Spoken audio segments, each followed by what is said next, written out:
Hong Kong! Hello guys! Ready na ba kayo sa aming second day adventure? Dito lang yan sa Macau. Kaya abangan nyo yan guys dahil super adventure na naman yung ating pupuntahan. Unang-una na lang sa aming listahan ang The Ruins of St. Paul, Sedano Square, Fisherman Wharf, at marami pang iba. Kaya abangan nyo yan guys. Naglalakad na kami dito sa subway guys, papuntang train station. Bali sasakay nga pala kami sa dalawang train guys bago makapunta doon sa Macau ferry boat. So, let's go! Okay, so nandito na ulit tayo sa train station. Naantay namin yung mga kasama namin para sabay-sabay.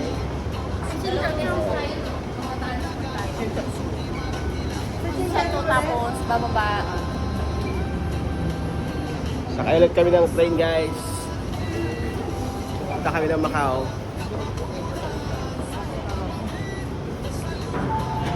Good. 請勿靠近車門，請不要靠 Day 2近車門。Please Macau. stand back from the train doors. Alright, so sabi ulit, daming tao. Second day, Macau. Dito kami sa Kennedy Town Station guys. Sasakay ulit kami ng ibang train. Mapapasabak ang lahat sa mahaba-habang lakaran guys. So, let's go! DIY nga pala itong Macau side trip namin guys. Kaya talagang super adventure to. Next na ata. Ito na ba lahat? Nandito na ba lahat? Sasakay ulit kami ng ibang train guys. Alert ka dapat sa pagsakay sa train guys. Kung hindi, maiiwanan ka ng train. Kaya coordination is the key guys. Wala na. Alright, bumaba na kami dito sa Shangwan Station. Dito na kami mag-exit guys. So maglalakad lang kami papunta sa exit road. So maglalakad lang tayo. Hanapin lang natin yung exit road. Eto na. Mag-exit tayo gamit ang octopus card. Okay, our turn. Try natin to octopus card. Ayos! Success! Okay, dito na tayo sa West Bridge guys. Let's go! Mag-elevator nga pala kami guys papuntang ferry station. Finally, nandito na tayo sa ferry station. So, pupunta tayo doon sa ticketing. Day 2 na natin today. Tatawid tayo ng dagat. Pupunta tayo ng Macau. Nasa ferry terminal na kami ngayon guys. So, tandaan nyo, dalhin ang inyong passport at ticket dahil dadaan tayo sa immigration kahit day trip lang ito. Note nga pala guys, you can get free one-way ferry from Hong Kong to Macau as an international visitor through Macau Government Tourism Office or MGTO. We have 10 minutes left guys. Struggling pa rin sa pagkuha ng ticket. Sobrang haba ng pila kasi nga libre yung una mong sakay guys. Okay, sasakay na kami guys sa ferry. We have ticket already. Medyo late na. Alas 9.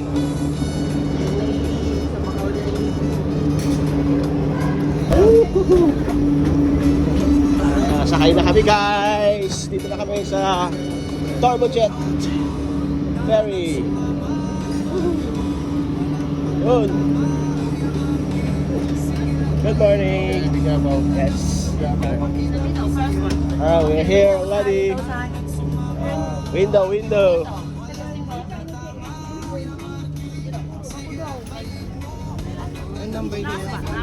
Walang number ata? 15.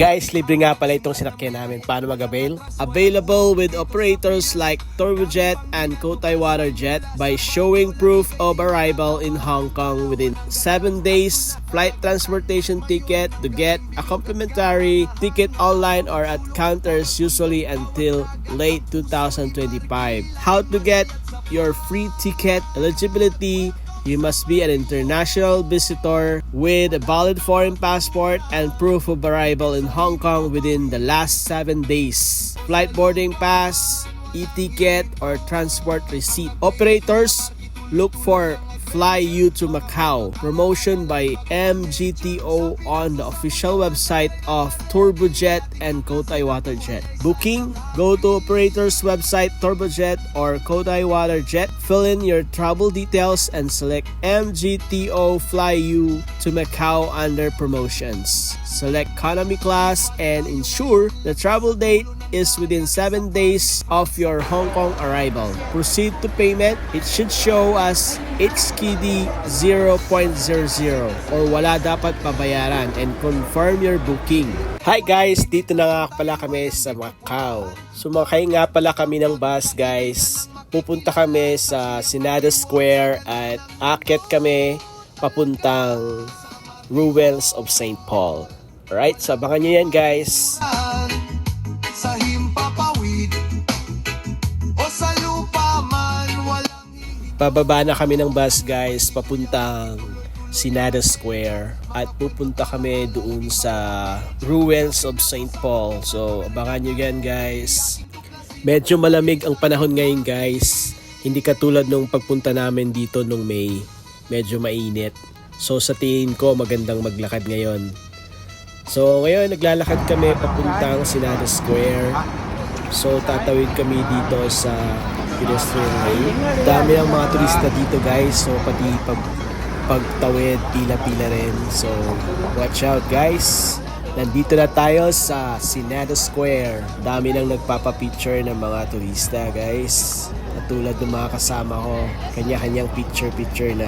Ganda ng mga buildings sila guys, para kang nasa Europe. Walking distance lang ang Ruins of St. Paul mula rito sa Senado Square guys. So, eto't naglalakad na kami papuntang Ruins of St. Paul.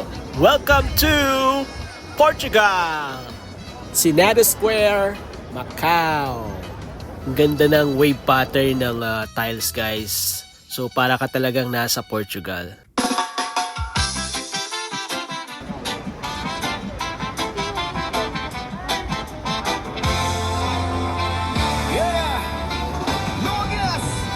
Hi guys, dito na tayo sa Ruins of St. Paul dito sa Macau. So trivia nga pala guys.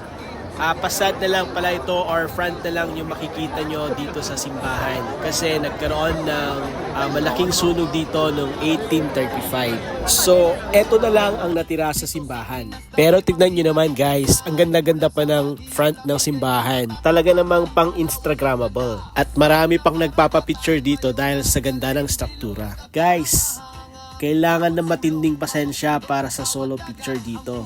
Napakaswerte mo na kung nagkaroon ka ng solo picture sa daming tao ngayon. Grabe.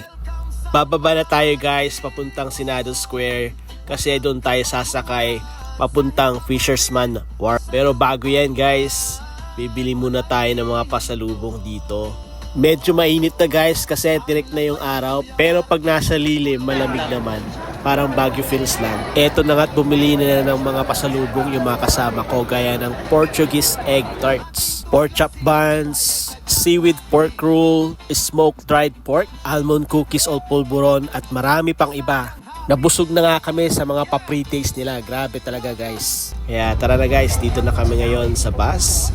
Pupunta na kami ng Fisherman Wharf. So exciting to guys dahil dito makikita yung replica ng Roman Colosseum. Pero bago yan guys, nagutom yung mga kasama ko so kakain muna kami dito sa McDo. Akit kami dyan sa Golden Building na yan guys. Kaya let's go! Alright guys, so tapos na kaming kumain sa McDo. So ready na kaming gumala. Next stop namin dito sa Fisherman Wharf. So let's go guys! Kung gusto nyo ng Colosseum vibes ng hindi pumupunta ng Italy, dito yon guys. Check this out. So makikita natin dito guys yung mga naggagandahang Roman architecture gaya ng Roman Colosseum. So makikita nyo yan mamaya guys. So ngayon lalakad-lakad muna tayo rito at i-feel yung vibes ng Roman architecture. So nandito yung mga tina-travel kasama ko sa pag-travel dito sa Macau. Let's go guys! Eto na nga yung replika ng Roman Colosseum guys. Sobrang napakaganda talaga, grabe. Dami ring turistang nagpapapicture dito. At may pa-Christmas tree vibes pa sila rito guys. Since December 29 ngayon guys. So, meron pa ring Christmas tree dito na display. Hi guys, so dito tayo ngayon sa Macau Fisherman. Kung saan nandito yung Roman Colosseum. Replica ng Roman Colosseum. Wow, grabe. Sobrang nakakabilib naman yung ginawa nilang building dito sa Fisherman's Wharf, Macau. Sobrang napakaganda at talagang kailangan suyurin mo lahat ito dahil bukod sa libre, napakaganda talaga ng lugar. Roman Colosseum, guys. Tara, let's go! So, kunwari, lakad-lakad tayo rito, guys. Sobrang napakaganda talaga ng view. Pang Instagrammable talaga. Sobrang aesthetic ng lugar na to guys. Perfect para sa mga mahilig mag-Instagram at TikTok. At ang maganda dito guys, free entry. Kaya wag na wag niyong kakalimutang pumunta rito guys pag nagpunta kayo ng Macau. Okay? Tignan niyo naman yung view guys. Para tayong nasa Rome Colosseum sa Italy. Ang ganda ng mundo ipapakita ko sa'yo. Alright guys, nakasakay na kami ng bus. Pupunta na kami sa new city ng Macau. Kung saan doon makikita ang Venetian, Parisian, City of Dreams, at marami pang iba. Makikita rin doon ang Eiffel Tower guys, Watchtower ng London. So next stop guys, pupunta na kami ng Parisian at sa Venetian. Kung saan makikita rito ang Grand Canal, Eiffel Tower, at marami pang magagandang mga building guys. So Eiffel Tower guys. Ang ganda talaga dito sa Macau guys. Napakaganda ng mga buildings nila at sobrang linis ng lugar.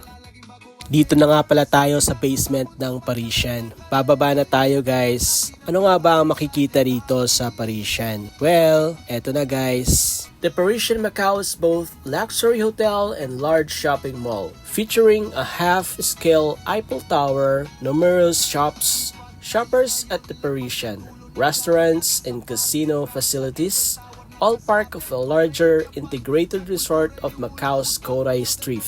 It's a complete destination with hotel rooms, entertainment, and retail theme after Paris. Key aspect, there's an hotel, shopping mall, Eiffel Tower, a major landmark half-scale replica with viewing deck. Entertainment include casino, water park, aqua world, and various dining options. Location, centrally located on Cotai Strip, connected to other major resorts like Venetian and the Londoner via footbridges. Insane. It's a comprehensive resort that functions as a hotel, a mall, and an entertainment complex. Hi guys! Nandito tayo ngayon sa labas ng Parisian Macau. Kung mapapansin ninyo, ang hangin dito ay tila may halong romantic vibe. Sa harap natin, nakatayo ang isa sa pinaka-iconic landmark dito, ang replica ng Eiffel Tower. Kahit na kalahati lang ito ng laki ng original sa Paris, hindi matatawaran ang detalye nito. Habang naglalakad tayo, pansinin nyo ang disenyo ng mga hotel. Mula sa mga estatwa hanggang sa mga palamuti sa bintana, dinala talaga nila ang France dito sa Macau. Sa gabi,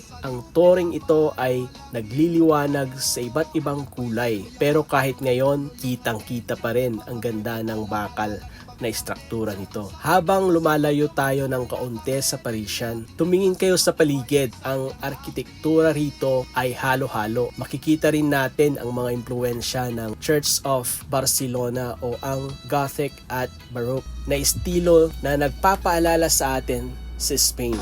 Ang Macau kasi ay hindi lang basta sugalan. Isa itong museum ng arkitektura. Bawat kanto rito, pakiramdam mo ay tumatawid ka ng border papunta sa ibang bansa sa Europe. Ang sarap lang pagmasdan ang matatayog na arko at detalyadong ukit ng mga pader. Ngayon naman, tumingin kayo sa kabilang kalsada. Welcome to Londoner. Ito ang Londoner Macau. Kitang-kita natin ang sikat na Elizabeth Tower o mas kilala bilang Big Ben. Napakaganda ang pagkaka-recreate dito. Kasama rin dyan ang Watchtower of London style na mga gusali. Ang detalye ng facades ng Londoner ay based sa Houses of Parliament of UK. Pansinin nyo ang mga pulang double-decker bus na dumadaan at ang mga classic British phone boats. Parang isang iglap mula sa France ay nasa England na tayo agad. Ito ang magic ng Kotay Street. Libreng travel buong mundo sa loob lang ng ilang minutong paglalakad. Dahil medyo pagod na tayo sa pagtingin sa London at Paris, tutuloy na tayo ngayon sa The Venetian. Gagamitin natin ang elevator at ang mga covered walkways. Habang umakyat tayo, tignan ninyo ang view mula sa itaas. Dito nyo makikita ang lawak ng Kotay. Ang footbridge na ito ay hindi lang basta daanan.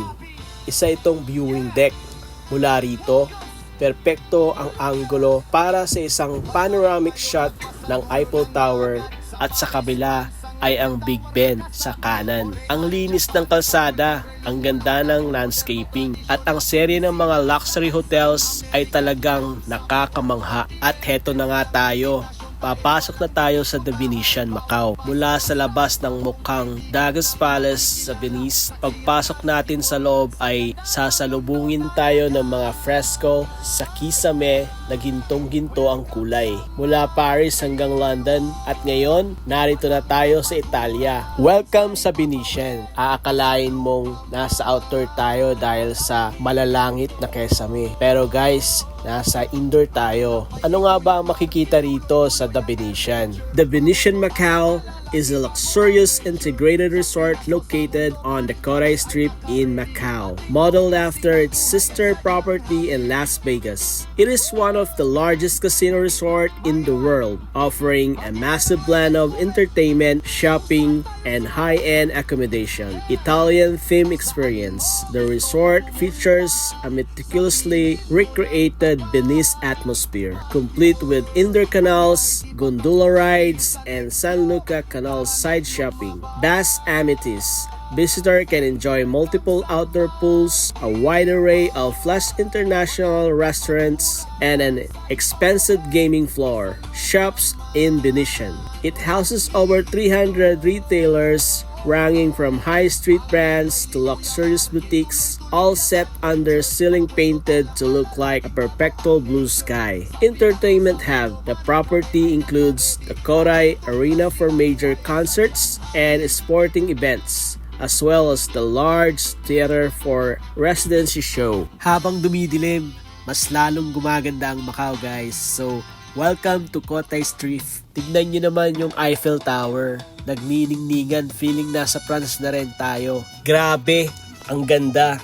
Akala mo talaga nasa France ka. Grabe rito sa Macau. Kitang-kita nyo naman kung paano nagniningningan ang bawat sulok, bawat detalye, bawat kanto, pang Instagrammable. Nakaka-relax panoorin ang mga kulay na light show sa paligid. Pero syempre, kahit ganon kasarap mag sightseeing, hindi tayo pwede magtagal.